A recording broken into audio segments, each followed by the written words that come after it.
드리도록 하겠습니다.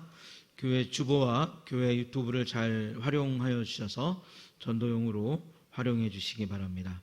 그리고 새벽 예배, 수요 기도회 하나님 앞에 드리고 있습니다. 예배와 기도의 시간을 통해서 하나님께 영광을 돌리시고 또 하나님께 응답받는 저와 여러분들이 되었으면 좋겠습니다. 우리가 7, 8월 무더운 여름 날씨 때문에 2달을 쉬고 이제 9월달 건빵 전도를 앞두고 있습니다. 다음 주 주일 오후 2시에 시작이 됩니다. 그래서 온 성도가 함께 이 전도를 다시 시작해서 우리가 마땅히 해야 될 바를 하나님 앞에 행함으로 하나님께 영광을 돌리고 또한 우리에게 큰 은혜와 기쁨이 있는 전도의 날이 되기를 예수님의 이름으로 축복합니다. 그리고 선교지 소식이 도착을 해 있습니다. 교회 안에 그리고 교회 밖에 이렇게 부착을 해 두었는데요. 꼭 읽어보시고 기도해 주시고 정선 덕천교회 최기수 목사님, 그리고 일본 오무타의 이태식 선교사님, 일본 교토의 우리 김사진 선교사님, 캄보디아 이혁영 선교사님, 라오스의 임재민 선교사님 선교편지 한 번씩 읽어보시고 기도해 주시고 특별히 우리 덕천교회를 섬기시는 최기수 목사님은 그 규장이라고 하는 출판사인 것 같습니다. 그 규장 출판사에서 책을 한 권 이렇게 쓰셨어요. 그래서 그 책 이름이 부름받아 나서님은 뭐 어디든지 가오리다 이런 제목이었던 것 같은데 관심 있으신 분들은 한 번씩 사셔서 우리 최기수 목사님이 얼마나 열심히 지금 그 정선에서 목회를 하고 계시는지 한번 보시고 위에서 또 기도해 주셨으면 좋겠습니다. 이상으로 교회 소식을 마치도록 하겠습니다. 자, 우리 한번 인사하겠습니다. 하나님께서 우리와 함께 하십니다. 한번 인사하겠습니다. 하나님께서 우리와 함께 하십니다.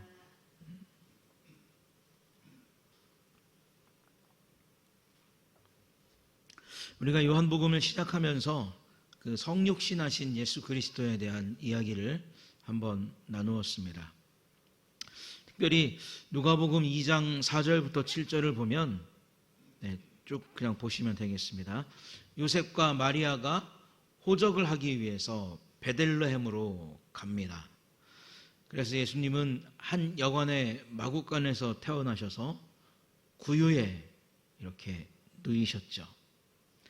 이때 여러분 베들레헴이라고 하는 이 지명의 이름의 뜻은 떡집이라고 하는 뜻을 가지고 있습니다. 그러니까 오늘 예수님께서 자신을 누누이 생명의 떡이다, 생명의 떡이다 이렇게 강조를 하시는데 그 생명의 떡 대신 예수님께서 떡집에 오셨고 또 떡집에 오셔서 가장 낮은 말 구유 위에 이렇게 누이셨습니다. 예수님께서 생명의 떡으로 이 땅에 오시되 가장 낮은 곳에 오심으로 예수님의 성육신 자체가 이 땅을 살아가는 우리에게 얼마나 큰 복이고 얼마나 큰 은혜인가를 깨닫게 하는 한 장면이 누가복음 2장 4절부터 7절까지 나타나 있고 또 우리가 요한복음을 살펴보면서 함께 보았던 것과 같이 예수님은 물을 기르러 왔던 사마리아 여인에게 스스로 내가 너의 생수가 되어주겠다라고 말씀하셨고 또한 주님을 찾아온 사람들에게는 생명의 떡이 되겠다 이렇게 말씀하셨습니다. 그리고 먹을 것이 없어서 그 넓은 들판에 앉아있는 사람들에게 친히 보리떡과 물고기를 통해서 역사를 보여주심으로 정말로 예수 그리스도를 통해서 우리가 영적인 배부름을 얻을 수 있고 기쁨과 감사를 누리며 살아갈 수 있음을 말씀을 통해서 또한 예수 그리스도의 행적을 통해서 우리에게 보여주셨습니다. 예수님은 말씀하시되 아버지께서 주시는 한 영혼도 잃어버리지 않고 찾기 위해서 이 땅에 오셨다라고 말씀하셨죠. 그런데 이 말씀을 듣는 사람들 한 사람 한 사람 모두는 다 어떤 사람이냐면 무지한 사람들 뿐이었고 헛된 욕망에 사로잡혀 있는 사람들 뿐이었습니다. 예수님은 그런 사람들을 위해서 자신을 나타내셨고 자신을 드러내셨죠. 앞에서도 말씀드린 것과 같이 하나님이신 예수님이 사람의 몸을 입고 이 땅에 오신 것 자체, 그 자체가 낮아지심입니다. 하지만 예수님은 그 낮아지심을 부끄럽게 여기지 않으시고 한 영혼을 얻기 위해 초라한 접시 위에 떡 한 덩이가 되시기도 하시고 또 작은 물잔 안에 생수가 되기도 하십니다. 그렇게 해서라도 우리가 하나님의 나라를 깨닫고 얻게 되기를 예수님은 마음속으로 간절히 바라셨고 또 바라셨기 때문이죠. 사랑하는 성도 여러분, 예수님께서 오늘 여러분들에게 어떤 모습으로 비춰지고 있습니까? 우리가 먹고 배부를 한 덩이의 떡으로 비춰지고 있습니까? 아니면 마시고 그 갈증을 해결할 수 있는 생수로 여러분들에게 비춰지고 있습니까? 원하시기는 우리가 떡과 물을 마시는 것으로 그치지 않고 그 이적과 기적을 통해서 하나님의 아들이 우리를 위해서 이 땅에 내려오셨음을 깨닫기를 원하는 그 마음을 저와 여러분들이 깨닫고 예수 그리스도를 우리의 왕이요, 우리의 구원자요, 우리의 구세주로 영접할 수 있는 귀한 은혜가 있기를 예수님의 이름으로 축복합니다. 표적을 보고 하나님의 아들이심을 깨닫지 못한 사람들은 우리가 보았던 것과 같이 배를 타고 이곳저곳을 다니는 수고를 아끼지 않고 예수님을 만납니다. 배를 타고 이곳을 갔다가 안 계시니까 또 저곳으로 갔다가 그래서 결국 예수님을 만나죠. 이렇게 수고해서 예수님을 만났을 때 이들이 예수님에게 꺼낸 이야기는 무엇이었냐면 다시금 우리를 배부르게 하라. 다시금 우리를 만족시켜달라라고 하는 말을 했습니다. 왜 이런 말을 했냐면 그들이 믿고 있고 그들이 따르고 있는 그 율법의 미드라시라고 하는 것을 배울 때 메시아가 다시 오게 되면 만나를 주실 것이라는 믿음을 이들은 가지고 있었다는 것이죠. 우리 요한복음 6장 31절의 말씀을 한번 읽어보겠습니다. 성경책에서 찾아서 요한복음 6장 31절의 말씀을 다시 한번 읽어보겠습니다. 시작.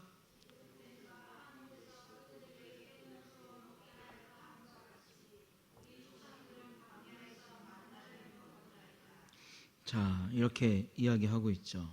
만나를 먹었나이다. 모세가 우리에게 만나를 주어서 만나를 먹었다. 이렇게 이야기합니다.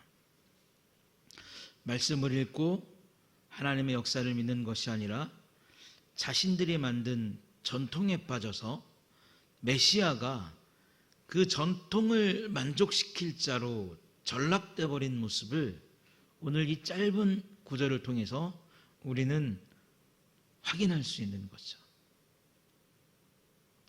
우리가 어떤 모습으로 신앙생활을 하고 있고 우리가 어떤 모습으로 하나님 만나기를 원하고 있고 우리가 어떤 모습으로 하나님의 은혜 얻기를 간구하고 있습니까? 성경의 말씀과 성경의 가르침과는 상관없이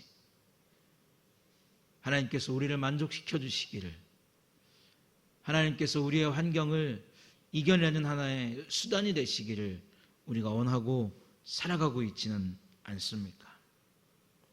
오늘 31절은 기록된 바 하늘에서 그들에게 떡을 주어 먹게 하였다 함과 같이 우리 조상들은 광야에서 만나를 먹었다 이렇게 이야기하고 있습니다. 그러니까 이들이 원하고 이들이 만나고 싶은 하나님, 이들이 바라고 있는 메시아는 떡이 되고 만나가 될 수 있는 그런 능력자에 지나지 않았다는 사실이죠. 그러나 하나님은 이스라엘 백성을 만족시키기 위해서 만나를 주시지 않았습니다.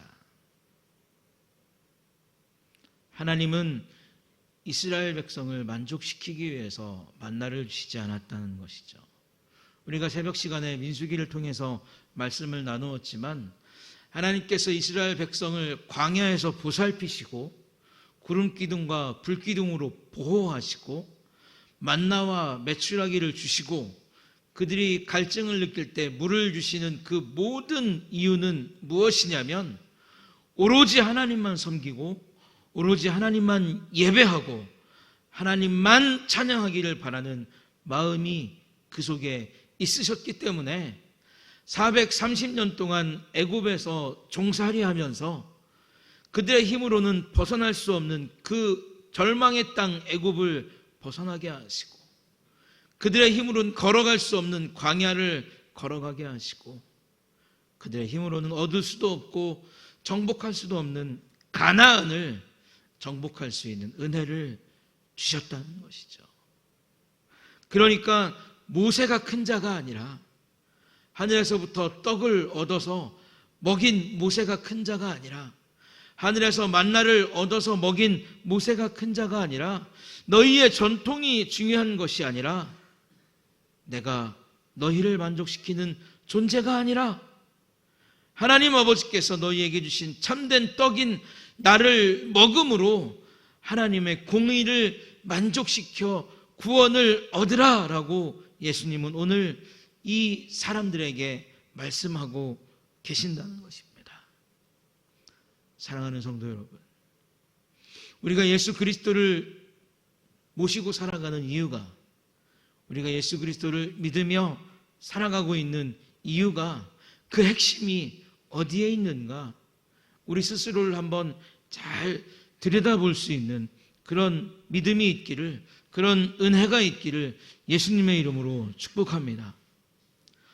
사람들을 만족하는 것은 이 땅에서 썩고 사라질 것 투성입니다. 그러나 하나님을 만족시키는 것은 썩지 않는 것이고 사라지지 않는 것이고 영원한 것이라고 주님은 말씀하시면서 너희의 전통과 너희의 헛된 믿음과 잘못된 신앙을 버리고 나 예수 그리스도를 믿고 따름으로 하나님을 만족시키는 삶을 살아야 한다. 그렇게 살아가야 한다라고 예수님은 말씀하고 계신다는 것이죠. 35절의 말씀을 보면 예수께서 이르시되 나는 생명의 떡이니 내게 오는 자는 결코 줄이지 아니할 터이요 나를 믿는 자는 영원히 목마르지 아니하리라 라고 예수님은 말씀하고 있다는 겁니다. 썩을 것은 금방 배고프게 될 것이고 썩을 것은 금방 목마르게 될 것이지만 썩지 아니할 나를 먹고 마시는 자는 배고플 일도 없을 것이고 다시 목마를 일도 없을 것이라 예수님은 이렇게 말씀하고 계십니다. 사랑하는 성도 여러분, 우리가 영원히 배부르지 아니할 예수 그리스도 그리고 우리가 영원히 목마르지 아니할 예수 그리스도와 함께 살아가시는 귀한 축복을 누리시기를 예수님의 이름으로 축복합니다. 자, 예수님께서 하셨던 말씀의 핵심은 무엇이냐면 너희가 지금까지 믿어왔던 전통과 너희가 지금까지 기다렸던 그 메시아는 잘못된 메시아다라고 하는 말씀을 예수님을 찾아온 이스라엘 사람들에게 주셨습니다. 그렇게 주시고 참된 것은 무엇이냐면 나를 통해서 구원을 얻는 것이고 나를 영접했을 때 영원히 배고프지 않을 수 있고 영원히 목마르지 않을 수 있는 기쁨과 은혜를 얻을 수 있다 이렇게 이야기했습니다. 그것이 오늘 6장 22절부터 우리가 읽었던 말씀까지 쭉 진행되는 그런 말씀이라는 것이죠. 그래서 39절을 보면 나를 보내신 이의 뜻은 내게 주신 자 중에 내가 하나도 잃어버리지 아니하고 마지막 날에 다시 살리는 것이라 라고 이렇게 말씀하고 있습니다. 그런데 이 이야기를 들은 사람들, 예수님의 이 말씀을 들은 사람들의 반응은 어땠냐면 66절을 보면 그때부터 그의 제자 중에서 많은 사람이 떠나고 다시 그와 함께 다니지 아니하더라, 이렇게 말씀하고 있습니다. 우리 앞에 나오는데 66절을 한번 함께 읽어보겠습니다. 시작.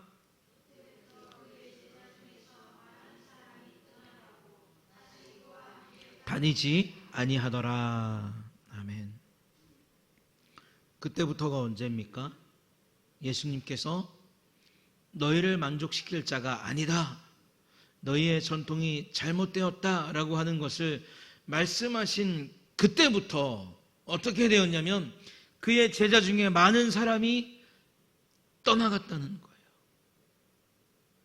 그리고 어떻게 했다는 겁니까? 다시는 그와 함께 다니지 아니했다라고 이야기하고 있습니다. 큰 기대를 가지고 왔죠. 엄청난 소망을 가지고 이들은 메시아를 찾아왔습니다.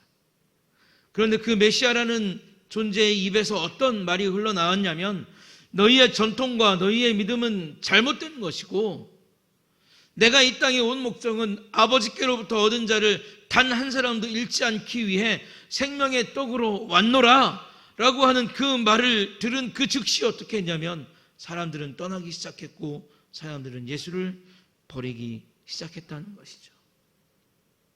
그토록 예수님을 찾아다녔고 따라다녔고 쫓아다녔던 그 사람들은 어떻습니까? 자신을 만족시키지 못하는 예수님을 버렸다는 거예요. 마치 쓸데없는 것이 자질을 차지하고 있는 것처럼 불쾌하고 하찮게 여기면서 예수를 버렸다는 겁니다. 지난주에도 말씀을 드렸지만 많은 사람들이 이러한 생각을 가지고 많은 사람들이 이러한 것들을 꿈꾸면서 혹 이런 믿음을 가지고 하나님 앞에 나오고 교회를 섬기는 사람들이 많다는 거예요. 음식점을 개업하고 교회를 찾아와서 신방을 갔더니 가장 좋은 음식을 먹을 수 있도록 주었습니다. 그리고 나서 교회 생활 잘할 수 있도록 새가족 공부도 하고 이런저런 공부가 진행이 되었는데 그러다가 하루는 제가 이제 여름이 돼서 콩국수를 먹으러 그 식당에 갔어요. 그랬더니 본체만차 하는 겁니다. 예전 같으면 반찬도 이렇게 잘 갖다 주고 할 텐데 반찬도 막 거의 집어 던지듯이 이렇게 하더라고요. 그래서 그 속내를 제가 몰라서 그 건너편에 권사님이 한 분 살고 계셨는데 권사님, 제가 오늘 거기 갔더니 이렇습니다. 혹 무슨 문제가 있나요? 그랬더니 뭐 유초등부도 회식을 하고 중고등부도 회식을 하고 청년대학부도 회식을 하고 장로님들도 회식을 하고 다 회식을 한다는 이야기를 내가 들었는데 우리 집엔 안 오더라 이거죠. 그런 생각을 가지고 그런 바람을 가지고 신앙생활을 해왔고 교회를 다녀왔는데 실망이 되니까 마음에 낙심이 되고 좌절이 되니까 어떻게 하냐면 신방하고 식사하러 간 사람을 본체만치 하는 거예요. 왜요?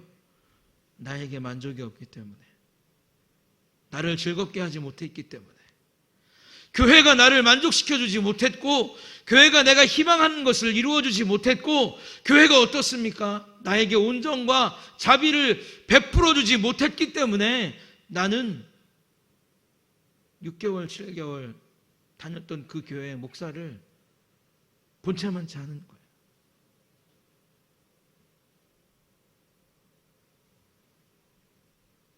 예수님은 한 사람도 잃어버리지 않기 위해서 이 땅에 오셨는데 그 핵심을 알지 못하는 사람들은 내 욕심과 내 즐거움을 채울 모양을 가지고 예수님을 찾아다니고 신앙생활하고 있다. 그 모습을 우리가 지금 이 구절을 통해서 만나고 있는 겁니다. 희망을 가지고 기대를 걸 때는 어떻습니까? 주님, 주님, 예수님, 예수님, 하나님, 하나님 하면서 경배하는 척, 예배하는 척 하지만 그 소망과 희망이 다 사라져버리면 마치 쓰레기 버리듯 길거리에 내동댕이 쳐버리는 그런 모습을 오늘 예수님을 따라왔던 제자들에게서 발견할 수 있다는 겁니다. 그러나 예수님께서 줄기차게 주장하시는 것은 무엇이냐면 39절을 보시고 40절을 보시고 44절을 보시고 54절을 보면 마지막 날에 다시 살리라는 말이 마치 노래의 후렴구처럼 반복적으로 등장을 합니다. 사람들은 마지막에 사는 것보다, 영원히 사는 것보다 지금 당장의 삶에 더 집착하고 있고, 지금 당장 예수를 우리의 임금으로 삼아서 이 배고픔을 벗어나고 이 정치적인 어려움 속에서 해방되기를 바라고 있는, 너무나 동떨어진 마음을 우리는 이 39절, 40절, 44절, 54절에 나와 있는 예수님의 마음을 통해서 알 수 있고, 예수님을 떠나가는 66절의 사람들을 통해서 확인할 수 있다는 것입니다. 마지막에 너희가 살리라, 마지막에 너희가 살리라 예수님께서 말씀하셨지만, 마지막에 우리가 사는 것은, 마지막에 그들을 살게 하는 그 하나님의 은혜는 지금 당장 떡 한 덩이와 지금 당장 물 한 모금과 감히 바꿀 수 있는 그런 기쁨과 만족이 되었음을 오늘 요한복음은 우리에게 보여주고 있는 거예요. 사랑하는 성도 여러분, 지금 당장 우리에게 물론 갈급한 것이 있고, 물론 우리에게 필요한 것이 있고, 우리가 하나님으로부터 얻고자 하는 소망들이 다 있을 줄로 믿습니다. 그러나 그것보다 중요한 것은 무엇입니까?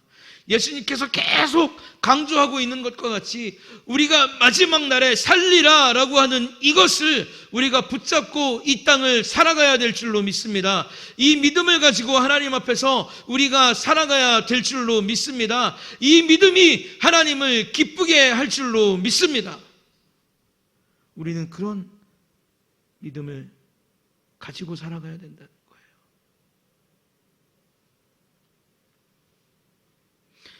25절을 보면 바다 건너편에서 예수님을 만나서 랍비여 언제 여기에 오셨나이까? 라고 하는 질문을 예수를 쫓던 무리가 하는 것을 발견합니다. 가르침을 주면 받고 따라야 할 존재, 존중하고 존경해야 될 존재로 예수님을 부르죠. 기대치가 있기 때문에 그래요. 뭔가 얻어낼 게 있기 때문에 그렇습니다.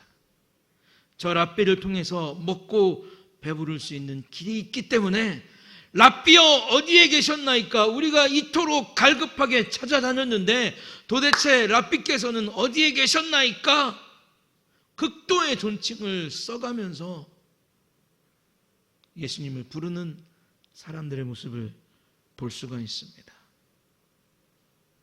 그런데 거듭거듭 예수님이 말씀하시자 사람들은 뭐라고 말하냐면 이르되 이는 요셉의 아들 예수가 아니냐? 그 부모를 우리가 아는데 자기가 지금 어찌하여 하늘에서 내려왔다 하느냐라고 예수를 비꼬고 있고 비아냥하고 있고 예수를 아주 땅바닥에 처박아 버리는 그런 모습을 우리가 만나고 있다는 거죠. 하찮은 목수의 아들이고 시골 촌뜨기로 예수를 전락시켜 버린다는 겁니다. 만족이 없으며 즐거움이 없고 충분한 힘이 없기 때문에 지금까지 가지고 왔던 존경과 존중이 다 사라져버린 그런 공허한 사람들의 마음을 우리가 이 구절을 통해서 만날 수 있다는 거죠. 우리는 간혹 그런 생각을 하면서 살아갑니다. 물질이 많으면 공허하지 않을 수 있고 권력이 있으면 편안할 수 있고 무언가 가진 것이 풍족하면 곤고하지 않을 수 있다고 우리는 생각하면서 살아갑니다.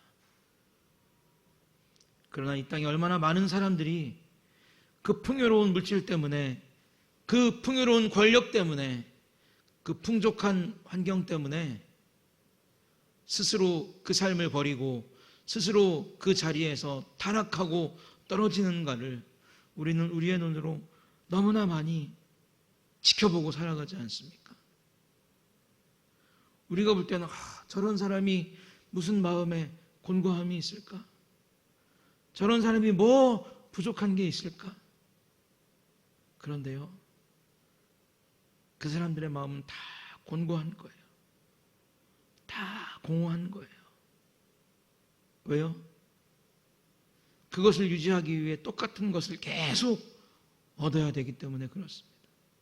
얻지 못하면 유지라도 해야 되는 그런 환경이 그들 사이에 있기 때문에 그렇다는 것이죠.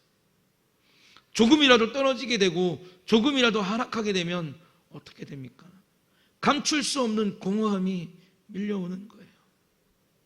감출 수 없는 두려움이 그 마음을 찾아오고 지배하기 시작한다는 겁니다. 그래서 예수님은 그 공허한 자들에게 뭐라고 말씀하시냐면 영원한 생명을 얻으라, 이렇게 말씀하고 계신다는 거예요. 지금 예수를 따라온 사람 앞에는 생명의 떡이 있습니다. 예수님을 기다렸던 사람들 앞에 생명의 떡이 있다는 거죠. 우리 미가서 5장 2절의 말씀을 한번 함께 보겠습니다.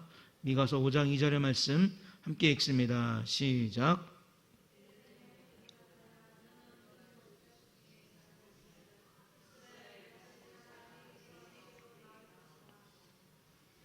그의 근본은 상고의 영원에 있느니라. 아멘. 예수님은 영원 전부터 계셨어요. 시간을 초월해서 계셨고 창조주로 계셨고 하나님으로 계셨습니다. 얼마 전에 우리 이혜리가 그런 질문을 저에게 했어요. 아빠, 예수님이 생일이 12월 25일인데 그러면 하나님이 예수님을 12월 25일에 낳았냐고 이렇게 물어보더라고요. 그때 머리가 띵 했어요. 이걸 어떻게 설명하지? 이해라, 예수님은 태어나지 않으셨어.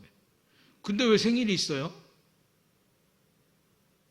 예수님은 옛날부터, 아주 옛날부터 계시던 분이야. 근데 왜 하나님을 아버지라고 불러요? 그러면 하나님이 아빠가 아니겠네? 그걸 어떻게 설명해 줘야 되나 지금 한참 고민하고 있습니다. 근데 우리 성도님들은 다 아시죠? 예수님은 영원 전부터 계셨고 시간을 초월해서 계셨고 창조주로 계셨고 하나님으로 계셨습니다. 어떤 제약이나 한계를 지니지 않은 존재로 존재하셨죠. 그런데 그분이 이 땅의 사람들을 위해서 사람의 몸을 입으시고 시간 속으로 들어오셨습니다. 창조주가 자신의 생각으로 빚은 피조물의 형상을 입고 이 땅에 오셨죠. 모든 것이 가능하시고 모든 것이 능하신 분이 그 어떤 제약에 존재하실 분이 아니신 그분이 제약을 받으시는 그런 존재로, 방해를 받으시는 그런 존재로 사람들 속에 들어오셨다는 거예요. 그렇게 들어오시기만 하셨습니까? 그 들어오심 속에 무엇이 있었냐면 우리의 죄를 용서하시고 십자가에 달리시고 죽고 부활하셔야 될 그 비참한 계획을 가지고 이 땅에 오셨다는 거예요. 그래서 사람들에게 내가 생명의 떡이다, 생명의 떡이다 그렇게 말씀하고 계시지만 그것을 알지 못하는 사람들은 예수님을 비아냥거리면서 떠나갔다는 것입니다. 사랑하는 성도 여러분, 우리 속에 없는 생명을 주시기 위해서 예수님은 저와 여러분들을 만나신 줄로 믿습니다. 예수를 인정하고 그 살을 먹고 마시고 영접하는 자에게 존재하지 않았던 영원한 생명, 감히 생각할 수 없었던 그 영원한 생명을 참된 양식과 음료로 주시면서 우리 앞에 예수님은 서 계시는 줄로 믿습니다. 참되다는 말을 숨기지 않고 나타나시고 실제하시고 확실하시면서 우리에게 말씀하고 계신 줄로 믿습니다. 여기서 참된 양식이고 참된 음료다라고 하는 말은 숨기지 않는다는 겁니다. 나타나 있다라는 겁니다. 실제한다라고 하는 것이고 확실하다라고 하는 뜻을 가지고 있는 겁니다. 너희들은 그 옛날 너희들의 조상이 먹었던 것을 숨겨지지 않은 것으로 알고 나타난 것으로 알고 실제하는 것으로 알고 확실한 것으로 알고 있지만 그것이 아니라 예수 곧 내가 그런 존재다라고 하는 것을 예수님은 말씀하고 계시는 것이죠. 그런데 사람들은 어떻습니까? 예수님 앞에 숨기면서 살아가고 있어요. 그들이 정말 예수를 찾고 따르고 갈망했던 진짜 이유를 숨기면서 예수님 앞에 서 있다는 것이죠. 그들의 의도를 숨기고 거짓된 마음을 숨기고 그 거짓된 마음이 마치 참된 마음인 것처럼 둔갑시켜서 예수님을 따랐다는 것입니다. 하지만 그 모든 것이 다 헛되고 헛되니 그 거짓의 가면을 벗고 아무것도 감추지 않고 모든 것을 다 드러내고 분명하고 확실한 근거가 있는 그 생명의 떡, 영원한 생명의 떡을 먹고 양식을 먹고 구원에 이르라 라고 예수님은 거듭거듭 말씀하신다는 거예요. 사랑하는 성도 여러분, 혹시 여러분들께서 하나님 앞에 감추고 계시는 것이 있습니까? 우리 본래의 마음은 이런데 그 이러한 마음을 마치 당연한 것으로 거룩한 것으로 바꾸어서 하나님 앞에 서 계시지는 않습니까? 그것을 얻기 위해 하나님 앞에 계시지 마시고 예수 그리스도를 얻음으로 영원한 생명을 얻는 그 기쁨을 누리시는 참된 은혜의 사람들이 다 되시기를 예수님의 이름으로 축복합니다. 그래서 예수님이 뭐라고 말씀하시냐면 이 구원을 얻게 되면 나는 너희 안에 거하고 너희는 내 안에 거하게 될 것이다. 분리될 수 없고 신비하고 이상적인 연합을 이루어서 불가분의 관계가 되어 매우 특별한 기쁨과 즐거움을 주고 받으면서 영원한 기쁨 안에서 아버지의 품속에서 사랑과 은혜를 맛보게 될 것이다. 예수님은 말씀하고 계신다는 것이죠. 사람들이 다 떠나갔습니다. 열광적으로 예수를 따르던 그 사람들이 예수를 버리고 다 떠나갔어요. 그때 예수님께서 물어보십니다. 너희도 나를 버리겠는가? 라고 예수님께서 물어보시죠. 그때 베드로가 뭐라고 했냐면 우리가 어디로 가겠습니까? 라고 이렇게 이야기합니다. 우리가 어디로 가겠습니까? 너무나 멋진 신앙 고백이죠. 생명의 떡이 우리에게 있고 목마르지 않은 생수가 우리에게 있음을 우리가 보고 확신했고 믿고 따르고 있는데 예수 그리스도께서 영원한 생명을 가지고 계시는데 우리가 다른 곳으로 갈 이유가 없지 않습니까? 우리는 예수를 믿고 확신하고 이해하고 있습니다 라고 베드로가 밝히고 있는 겁니다. 사람들은 한없이 낮아지신 예수님을 몰라봤고 자신을 만족시키지 못한다고 떠나갔고 마지막 날에 다시 사는 것보다 지금 먹고 마시는 것에 더 기쁨을 누리면서 더 즐거움을 누리면서 살아가는 그런 모습을 보였습니다. 그러나 세상은 그렇다 할지라도 우리는 어떻습니까? 주님을 알게 되었고 내 영혼을 만족시키는 분이 주님이심을 알게 되었고 마지막 날에 다시 살아날 것을 믿게 되었고 예수 그리스도를 통해서 영원한 나라에 살게 될 것을 우리는 알게 되었습니다. 사랑하는 성도 여러분, 여러 이유들 때문에 여러 환경들 때문에 우리가 하나님 앞에 기도할 때 우리가 하나님 앞에 소망을 둘 때 응답이 늦어지고 그 시간이 더 늦어서 때로는 실망할 때도 있고 때로는 낙심할 때도 있을 것입니다. 그러나 그렇게 어려워지고 힘들어지는 그때에 베드로가 예수님께 했던 그 신앙 고백을 여러분들이